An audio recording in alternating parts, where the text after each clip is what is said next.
My show is over. What can I watch? Judge Mike! Guys, thanks for that. I find for the defense, Mr. Spider, I do think that Miss Moffat, you know what? You're going to have to get off your tuffet and maybe get a JOB. Okay? So moving on. We're going to our next case, which is the people versus the creature. Okay? So let's have the prosecution come out and have their opening statements, and then we'll have Mr. Creature do his thing. Your Honor, counsel, and ladies and gentlemen of the jury, I, Megan Molson, and my partner, Mylon Navarrete, are representing the people in this case. We are here to bring justice to the families of the victims and give the defendant a just punishment. Recently, there have been 4 suspicious deaths and 1 execution. 3 deaths by asphyxiation, 1 death by cardiac arrest, and 1 death by hanging.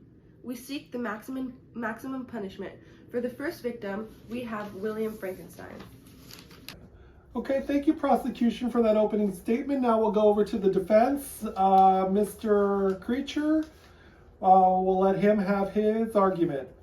Actually, Your Honor, it's the... Excuse me? My preferred pronoun. I go by the, not he. I see. It's 1818, so not exactly sure what to do with that information, but it's noted. Thank you. So now we'll move on to the exhibits. Prosecution, you can move along with your exhibits of the case. Thank you. William, the brother of Victor Frankenstein, was enjoying a walk with his family. He ran off into the woods to explore when he came across the creature. The creature was wandering the lonely forest looking for a companion, and when he saw William, he thought to himself, I could seize him and educate him as my companion and friend. He then grabbed William, and William screamed, calling him a monster, threatening to tell his father, Frankenstein. After hearing the name of his creator, Creature yells, Frankenstein, you belong then to my enemy. To him to words, I have sworn eternal revenge. You shall be my first victim. Creature then proceeded to strangle William, watching him struggle in pain. Creature admits to this crime when he says, I gazed on my victim, and my heart swelled with exultation and hellish triumph, following by cupping his hands and taking off William's necklace as a souvenir.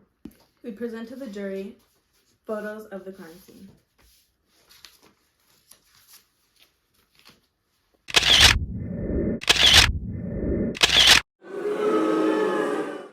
For the boy, I just don't know what came over me. He was almost like, it was like something overtook my body.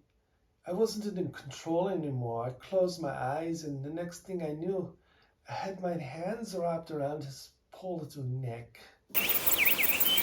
For the next victim, we have Justine Moritz.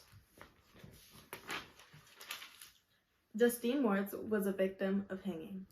Justine Moritz was wrongfully accused and charged with the tragic death of William Frankenstein. By a result of the charge, the victim was publicly hung, and based on newfound evidence, we've discovered that William Frankenstein's locket was placed into Justine's pocket by a creature. Justine Moritz was a caretaker for the Frankenstein family. She too was out in the forest the day William died, but not with the family. After killing William, Creature was looking for a more secluded spot when he perceived a woman passing near. Creature, having learned to work mischief, claimed that he approached her unperceived and placed the portrait securely in one of the folds of her dress. We again have photos from the crime scene to present to the jury. I was simply just trying to get rid of the evidence. I didn't know she would get hung for it. I'm just a little boy. Our next victim is Henry Clerval. Henry Clerval was yet another victim of asphyxiation. Henry Clerval was found strangled on the shores of a nearby lake. Henry was Victor Frankenstein's, the creature's creator, best friend. Therefore, we suspect the murder was done in malice. The creature followed Victor Frankenstein and Henry Clerval to Scotland to make sure that Victor was keeping his promise of making Creature a mate. Creature crept up on Victor while Victor was assembling Creature's companion and saw that Victor was going to quit the creation of the mate. The creature, angry, harshly tells Victor that he can make him so wretched that the light of day will be hateful to you. Threatening he would do anything in his power to make Victor miserable. The next day, Henry is found dead. Henry was strangled. No other injuries but the black mark of the creature's fingers on his neck. The creature killed Henry to get revenge on Victor for not creating him a mate. Objection! Think ye the groans of Clerval are music to mine ears? Sustained. I like the way you responded to me, the creature. We once again present to the jury photos of the crime scene.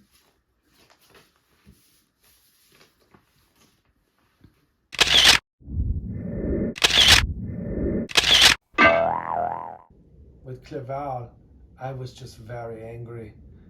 My creator Pinky promised me he'd make me a mate, but he lied.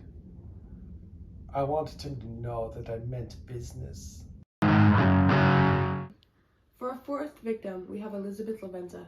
Elizabeth Lavenza was yet another victim of asphyxiation. She was found dead, strangled on her bed on her wedding night. Elizabeth is Victor's wife of one day, but longtime lover. It was shortly after their wedding night when Victor heard a shrill and dreadful scream, which came from the room where Elizabeth resided. Victor entered the room only to see Elizabeth, lifeless and inanimate, thrown across the bed, with her head hanging down and her pale, distorted features half covered by her hair. Elizabeth was dead. The murderous mark of the fiend's grasp was on her neck. Victor knew it was creature, for he, the creature, had threatened another death just before the death of Henry Clerval. The creature told Victor, "It is well I go, but remember I shall be with you on your wedding night." And like he said, creature was there on Victor's wedding night, lurking in the shadows of despair. We now present the crime scene photos of Elizabeth Lavenza's death.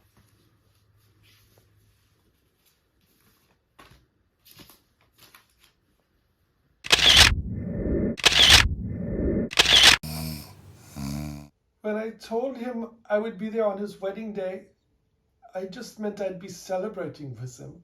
Duh. For our fifth and final victim, we have Victor's father, Alphonse Frankenstein. Alphonse Frankenstein was a victim of a broken heart, medically speaking, a cardiac arrest. Victor's father and Elizabeth's uncle, Alphonse, dropped dead from the devastation and utter heartache after hearing his niece, Elizabeth Lavenza, was killed. Alphonse Frankenstein dropped dead of a broken heart after his sweet Elizabeth was killed by creature. He would not have died so soon if it hadn't been for the deadly, horrific actions of creature, killing the people Alphonse was closest to and loved the most. We have no photos of the crime scene to show because there's no physical evidence that would be shown in the photos. I don't even know who that man is. I've never seen or talked to him in my life. It's not my fault he had a weak heart. So we'll hear closing arguments. First, we'll hear from the prosecution. Following the statements and evidence shown, we ask the jury to consider the following charges. On account of the death of Henry Clerval, we believe that the charge that is best fit for this case is first-degree murder. And for the count of Elizabeth Lavenza, we believe that the best fit charge is also first-degree murder.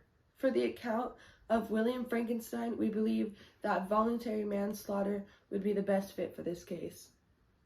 And on the account of Justine Moritz, we believe that involuntary manslaughter is the best fit for this case.